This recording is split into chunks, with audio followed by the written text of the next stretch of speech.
focus a lot on this in a lot of my couples in practice, where a lot of people are coming in with some sort of emotional disconnect, or some sort of sexual dysfunction in the relationship, or discomfort with social media consumption, pornography consumption, like those sorts of things. It's such a common thing to experience. And unfortunately, there is a lot of shame associated with it. So it isn't something that a lot of people are comfortable talking about. It's not something that call up a friend and be like, hey, this is what we're going through. Can you relate? Because there is a lot of shame around not only sex in our society, but how we use social media and how we use sexual content in our relationship. So usually it's very hush hush until it becomes an issue, until we start to see some other indicators that are hurting the relationship. Yeah.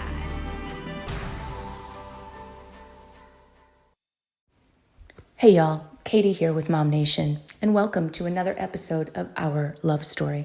We know being in a relationship is hard, so Dyanna Isel, certified couples counselor, and I talk through different tips and tricks to help you navigate your relationship and get through everyday life. While you're here on your favorite podcast platform, please subscribe to our channel. Or if you'd like to visit us on YouTube and watch the video, our handle is Mom Nation USA. We hope you enjoy the show. Do it. Hey everybody, we are back again with my very favorite marriage counselor, Dyanna Isel. Welcome, Dyanna. Hi, thank you. Hello. Thank you again, as always, so much for your time and expertise. I know many out there enjoy it, and it's been rather helpful for not only myself, but for others out there. So thank you again. But before we get started with Dyanna and today's topic, which is a topic that affects a lot of marriages and relationships out there, I just want to do a really quick shout out to my good friend Stacy with Roth Insurance. She is actually the group sponsor this month. So check her out. She is at top of the group here on the cover photo. Again, her name is Stacy, and she is an insurance agent, but she is unlike any insurance agent I have ever met. She is so communicative. She will spend so much time with you and help you to understand insurance, because Dyanna, I don't know about you, but insurance is like confusing. It's like a different language. It is. Honestly. Yeah. And all these Totally. coverage and what do you need? And do you need an umbrella or a blanket or whatever they call it? It's like just so much, it blows my mind. So give Stacy a call because it doesn't blow her mind. She is an expert, and her number is 309-370-1709. That's my friend Stacy. All right, Dyanna, super sensitive topic today. We are discussing social media boundaries, expectations, and the consumption of pornographic materials in relationships. Now, you guys, usually what we'll do, or often what we'll do, is we'll choose a post in the group, and we'll be like, hey, this is usually an anonymous post, because we certainly don't want to put anybody on blast with their stuff. But today was a bit different, and Dyanna and I were chatting before the show, and this was a topic that Dyanna wanted to discuss. So can you share just a quick little briefie with the group as to why this is something that you thought was important to bring to the table today? Yeah, absolutely. I focus a lot on this in a lot of my couples in practice, where a lot of people are coming in with some sort of emotional disconnect, or some sort of sexual dysfunction in the relationship, or discomfort with social media consumption, pornography consumption, like those sorts of things. It's such a common thing to experience. And unfortunately, there is a lot of shame associated with it. So it isn't something that a lot of people are comfortable talking about. It's not something that call up a friend and be like, hey, this is what we're going through. Can you relate? Because there is a lot of shame around not only sex in our society, but how we use social media and how we use sexual content in our relationship. So usually it's very hush hush until it becomes an issue, until we start to see some other indicators that are hurting the relationship. Yeah, I totally agree with that. And just for example, like what types of issues are you seeing? Specifically, let's choose one of the topics, specifically with social media. What kind of things are happening for your couples? Yeah, if we're talking about like strictly social media, there's a lot of influencers out there that post, different types of content, and some content that, your partner might be uncomfortable with, whether that influencer is dressed a certain way or presenting themselves a certain way to catch attention, especially. And if you are uncomfortable with your significant other, your partner following those people, that can be a really uncomfortable conversation, because it's a very quick sleigh ride into you're trying to control who I'm following on social media, what I'm doing on social media, why are you creeping on my social media? All of those things. It's just a quick segue into that. And that can really help erode the trust in a relationship, unfortunately. So, with social media, I think it's really important to be clear on your expectations and your boundaries of what your consumption is. So are you uncomfortable with certain types of influencers, your partner following them? Are you uncomfortable with certain types of content? Those types of things I think are really important to talk about, especially when it comes to ex-partners, right? Like, are your exes still on your Facebook or your Instagram or your Snapchat? Like, are they still on there? Is that okay that they're still on your friends list? Is it okay that you're still following them? Those are just some of the expectations. So specifically around exes and specifically around consuming some of those like influencer content that can be a point of contention for a lot of couples, for sure. That makes a lot of sense, because in this day and age, it's how do I want to say this? It's different than back in the day when we had to be associated with these people in real life. And it was like, do we see them? Do we communicate with them by phone or whatever? And social media makes it so much easier to communicate with more people and to, what am I trying to say? And to do it in secret. Yes, thank you very much. Whereas in real life, it's a little bit more out in the open. Yeah, there's so many different avenues through, social media and through our technology to engage in those types of behaviors, engage in those relationships with other people without anybody knowing about it. I mean, if you look at just simply Snapchat, which is super popular, obviously, like, messages and photos disappear. It's a really, really efficient way for someone who is trying to be secretive and trying to get away with having an extramarital or a relationship outside of their relationship to get away with it. Mm-hmm. And back to being connected with exes, because again, social media makes that very easy to do. And when you're in a relationship, it's common to post pictures of each other, together, doing fun things, whatever it is. And those pictures remain. I know that when I first got together with my husband, he had pictures of himself and an ex on his Facebook. And it actually became a really huge problem for me. And he couldn't really understand why I cared. Like, those are old pictures, so what? Like, that's not a thing anymore. And so that was part of my life, whatever. But I had a real problem with that. Are you dealing with things like that in marriages as well? Yeah, absolutely. Having pictures of exes on your social media, but also, speaking of pictures, is like, why don't you have pictures of me on there? Like, why don't you have pictures of us on there? Why am I not a bigger presence on your social media? That's often a point of contention as well, because then it leads people to question, like, are you hiding our relationship? Are you trying to appear that you're single, or are you ashamed of me or our relationship, or any of those things? So that's certainly a topic that comes up for sure. That, and I bet you relationship status comes up too. Absolutely. Like, why haven't you said you're in a relationship, Yep, absolutely. Why don't you tag me in things? Why don't you, comment on my pictures? Why don't you like my pictures? That sort of thing too. So and understanding that everybody's different and their needs, wants, expectations, all of that are different. How do you guide couples into coming to a win-win situation with this, where they may be so far off, and maybe one of them, like in my situation, my husband thought, what is your deal? Like, why do you care that I have pictures from 2 years ago on, you know what I mean? But I had a real issue with it. So when in that type of situation, like, I know there's more details in there that you're missing, but like, how do you guide couples into coming together to a win-win, like a halfway point? Yeah, like a compromise somehow. Yeah. I've said this before, like, one way that a compromise has been successfully struck is when both people feel like they lost a little bit, right? Like, that's how you've gotten to a good compromise. So one of the things that's really important is just validating the other person's position. Again, I've said this a million times. It doesn't mean you have to agree with them, but at least have to validate where they're coming from. I understand that you're uncomfortable with X, Y, and Z on my social media because it makes you feel blah, blah, blah. Like, I can understand how you would arrive at that feeling with that. So the validation piece is so key. It's so important because honestly, you can't really move forward with a solution if that's just missing, because that just shows a lack of empathy, right? Mm-hmm. So once you have validated those things, setting those expectations is also the other key important thing. Like, what can I expect from you? What can you expect from me? This is what I expect from you in terms of your, interactions on social media. So this is what I would prefer. This is what I would like. This for me is a boundary, which means this is an absolute 100% no from me, and vice versa. And once everyone gets that all on the table of what the expectations and boundaries are, that's when we can strike some sort of compromise. Mm-hmm. Mm-hmm.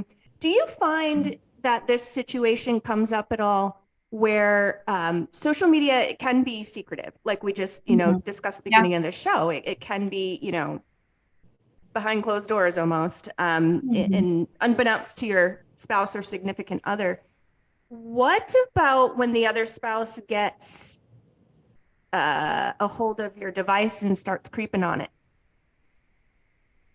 Well, that is a violation of privacy, right? And that is also going to erode trust. So if you need to have a conversation around expectations of using each other's devices, that is similar but different, because it doesn't just have to do with social media then at that point, right? It has to do with just privacy in general, your text messages, your messages to your friends, your photos, all of those things. That is a clear violation of trust. Now, granted, there are some couples out there that are like, hey, you can have my password. It's unlocked. Go through it. That's cool.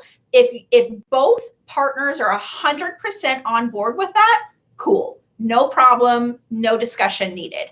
But if there's a difference or a variation in how each partner feels about how that should be handled, that causes a huge issue, because it does, again, it boils down to trust and it boils down to emotional safety. Do I feel safe not only in this relationship with you trusting me, but do I also feel safe enough to trust you with something that you might find? If you find something that seems questionable to you, but was honestly just a benign, honest thing, can I trust that you're going to come to me and be like, hey, so I observed blah, blah, blah, blah, blah, made me feel some sort of way. I just really want to talk about it. Can I trust you to do that? Or am I going to get the opposite and you're going to see something, you're going to pop off and you're going to explode, and then we're going to turn into this big fight? Like, that erodes emotional trust too. So that's not just a social media thing. That is an overall trust and emotional safety issue too. Do you run into that a lot? A lot. Yeah. And do you ever, and I'm sure every situation is different. This is probably a really weird question, but do you ever find that the person that's doing the creeping is justified in that?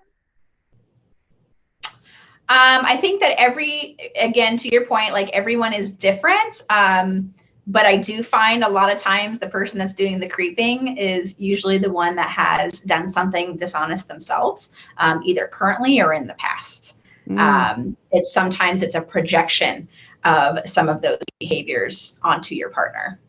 And that, again, can erode things very, very quickly, can't it? Very quickly, very quickly. Yes. Let's shift over into the other topic, and that is the topic of consumption of pornographic materials. What are you running into in your couples these days? Yeah. So again, I know it comes back to it a lot, but the expectations in the relationship. Some couples are totally A-okay and on board with either party consuming pornographic material. That's cool. It's normal. It's fine. It's totally fine. But if one partner is not okay with it, or neither partner is okay with it, and then they're engaging, not only are you violating trust again, because it's something that's usually done in secret, it also erodes, again, the emotional connection, the emotional safety of the relationship, as well as setting up unrealistic expectations of your partner. If you're over consuming pornographic material, you are likely going to have unrealistic expectations of sex, unrealistic expectations of your partner. And it does break down that emotional intimacy, that sexual intimacy, that desire for your partner as well, if it's consumed in a, large amount. Yeah, that makes a lot of sense. Do you find that some people feel like it's like cheating? Oh, totally. All the time. Yep. I do have, a lot of people do view it as cheating on your partner. Some people don't. Some people just look at it as some sort of escape from the relationship, but not necessarily like cheating or stepping outside of the relationship. But it really just boils down to like, how does each person feel about it? How does each person feel about not only pornography, but like sex itself? What is the role of sex in the relationship? What are some preconceived notions that you have about sex even before the relationship started? Has there been any sexual trauma? All of those things, there's going to be so many different variables that play into how we all feel about the consumption of pornographic material. But because it is such a shameful and secretive topic, it often gets left out until it's a problem, until someone is found consuming it a lot, or they're seeing signs of potentially a pornography addiction, which is, either sexual withdrawal or demanding sexual activity, and usually in ways that they're trying to replicate what they've seen in pornography. Excessive anger is also like a side effect of that, especially once they've gotten caught and they're trying to like wean themselves off of that. Anger is often something that's really common.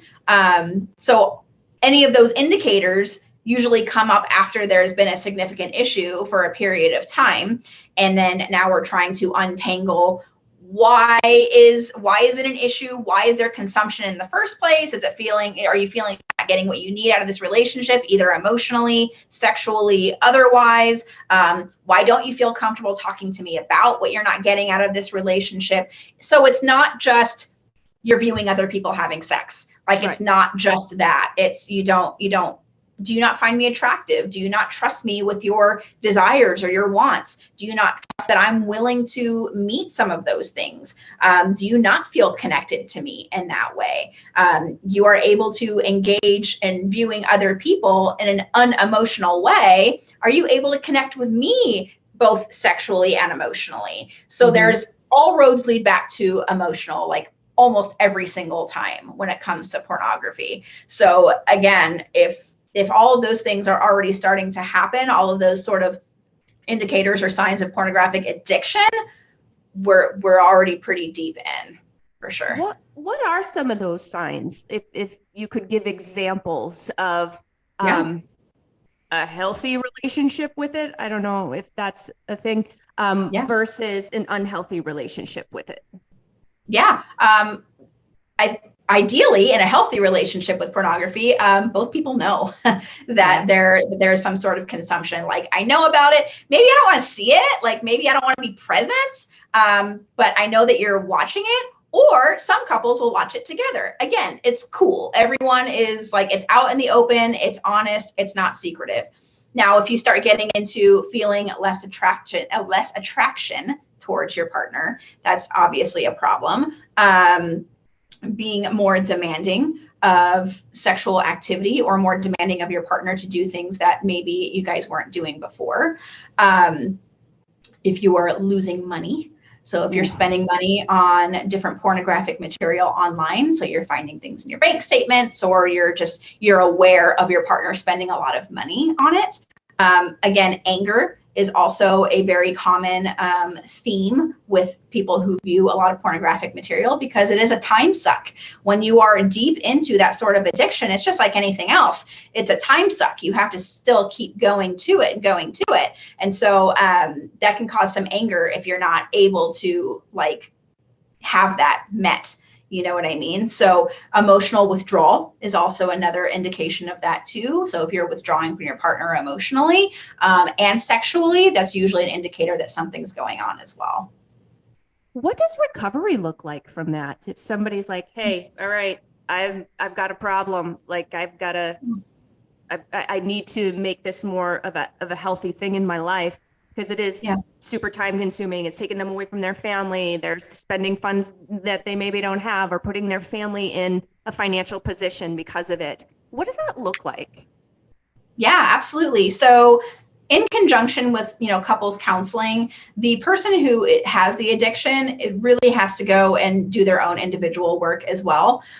There's different pornography and sex addiction therapists that specialize in that. And there's also men's groups too. Not that women can't become addicted, but there are some specific groups here in the Valley that are for couples and also for individuals to sort of address that pornographic addiction and identify if it's a pornographic addiction or if it's a sex addiction or both, because it sounds really weird, but they are actually two different things.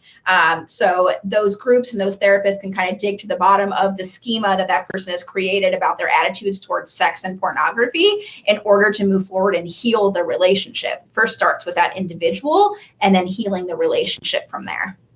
Yeah, that makes a lot of sense. So, I mean, kind of similar to other types of addictive behaviors, whether that Absolutely. be alcohol or gambling or whatever, pretty similar.